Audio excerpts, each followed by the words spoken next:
নমস্কার। অনেকেই প্রশ্ন পাঠাচ্ছেন আমাকে বিভিন্ন বিষয়ের ওপরে আলোচনা করার জন্য। এর মধ্যে একটি প্রশ্ন এসছেন যার প্রত্যুত্তর করাটা খুব জরুরি। সেটা হচ্ছে, এবার আশ্বিন মাসটা হচ্ছে মল মাস, সৌর আশ্বিন যে মাসটা আমরা দেখছি,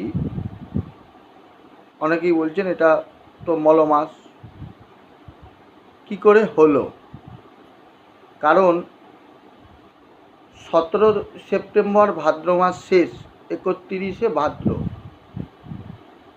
তাহলে সেদিনকে অমাবস্যা বিকেল 5টা 4 মিনিটে ছেড়ে যাচ্ছে। আর আমরা পঞ্জিকাতে দেখতে পাচ্ছি পয়লা আশ্বিন হচ্ছে 18ই সেপ্টেম্বর, তাহলে তার আগের দিন অমাবস্যা ছেড়ে যাচ্ছে। আর আশ্বিন মাস শেষ হচ্ছে, অর্থাৎ 30শে আশ্বিন হচ্ছে 17ই সেপ্টেম্বর। এর মাঝখানে আমরা একটাই অমাবস্যা পাচ্ছি, সেটা হচ্ছে 16ই অক্টোবর, মানে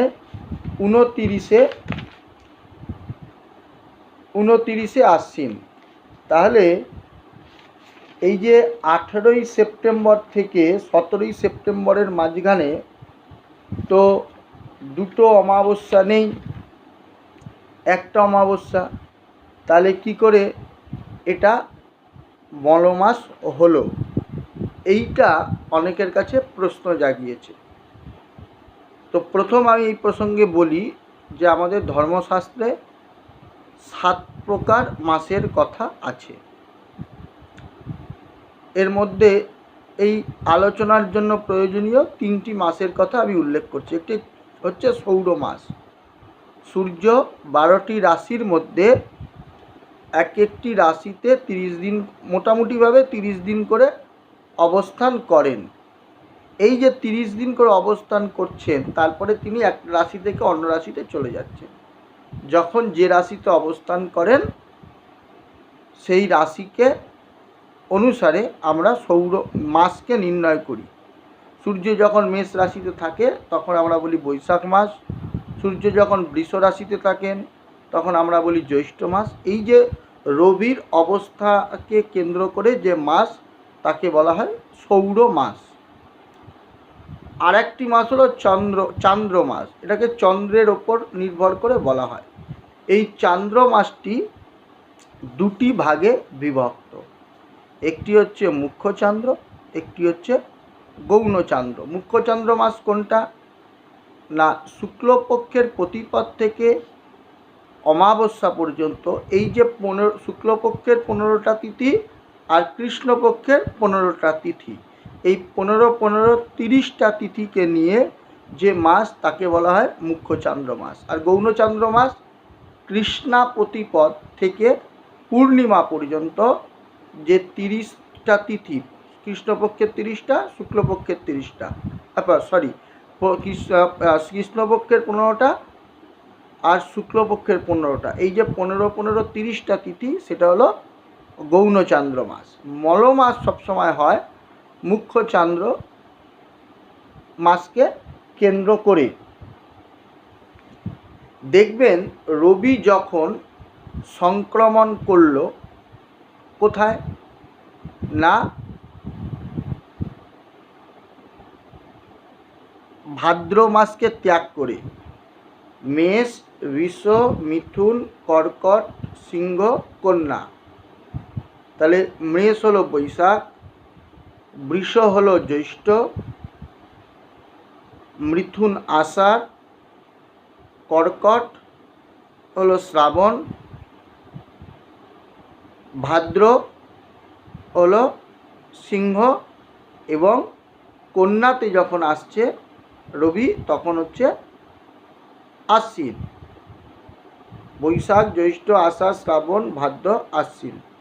মেষ, বৃষ, মিথুন, কর্কট, সিংহ, কন্যা। এই কন্যাতে যখন সংক্রমণ করছে 17 তারিখ, তখন কিন্তু অমাবস্যা থাকছে। কারণ বিকেল 5টা 4 পর্যন্ত অমাবস্যা তিথি আছে। তাহলে সংক্রমণ থাকাকালীন অমাবস্যা রয়েছে, অর্থাৎ রবি যখন ভাদ্র মাসকে ত্যাগ করে আশ্বিন মাসে এসছেন, কন্যাতে চলে এসছেন, তখন কিন্তু অমাবস্যা আছে।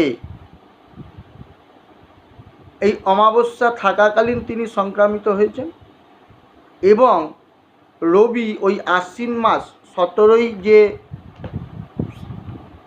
অক্টোবর যখন তিনি ত্যাগ করছেন তার আগের দিনও কিন্তু ওই কন্যা রাশিতে থাকাকালীন আর একটি অমাবস্যা হলো। তাহলে কন্যা রাশিতে থাকাকালীন মানে যখন এলেন সেই সময় অমাবস্যা থাকাকালীনই এলেন, তার মানে একটি অমাবস্যা ভোগ করলেন কন্যাতে এসে রবি। আবার কন্যাকে ত্যাগ করার আগের দিনও একটি অমাবস্যা তিনি পেলেন। তাহলে দুটি অমাবস্যায় কিন্তু রবি কন্যাতে থাকাকালীন ভোগ করেছেন। তাই মল মাসের সূত্রটা কি, যখন রবি একটি রাশিতে থাকাকালীন দুটি অমাবস্যা ভোগ করবে, তাহলে মুখ্য চান্দ্র মাস কটা হয়ে গেল, দুটো পেলেন একটি রাশিতে থাকাকালীনই। কারণ অমাবস্যাটা ছাড়লো রবি সংক্রমণের পর, তাহলে একটি মুখ্য চান্দ্র মাস শুরু হচ্ছে। আবার সেই মুখ্য চান্দ্র মাসটা অন্ত হচ্ছে কবে না 16ই অক্টোবর। এবার তারপরে আবার আরেকটি মুখ্য চান্দ্র মাস আরম্ভ হচ্ছে 17ই অক্টোবর, মানে যেদিনকে অমাবস্যা ছাড়ছে 16 তারিখ হচ্ছে অমাবস্যা ছাড়ছে রাত্রির 1:50, ওই 49-50-এ। তাহলে তখনই আরেকটা মুখ্য চন্দ্র শুরু হচ্ছে, তখন কিন্তু রবি কন্যাতেই আছে। তাহলে কন্যাতে থাকাকালীনই কিন্তু দুটো মুখ্য চন্দ্রমাস শুরু হয়ে গেল। একটা শুরু হলো হচ্ছে 17ই সেপ্টেম্বর, একটা শুরু হলো 17ই সেপ্টেম্বর বিকেল 5:04 পর শুরু হলো। আবার একটা 16 তারিখ রাত্রি 1:50 থেকে মুখ্য চন্দ্র শুরু হলো।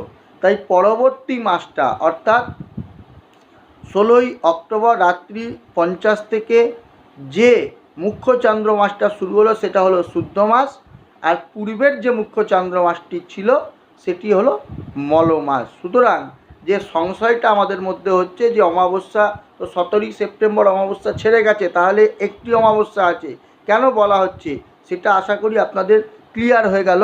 যে রবি যখন সংক্রামিত হয়েছিল সেই সময় কিন্তু অমাবস্যা ছিল। রবি কন্যাতে থাকাকালীন দুখানা মুখ্য চন্দ্র মাসের শুভারম্ভ হয়েছে।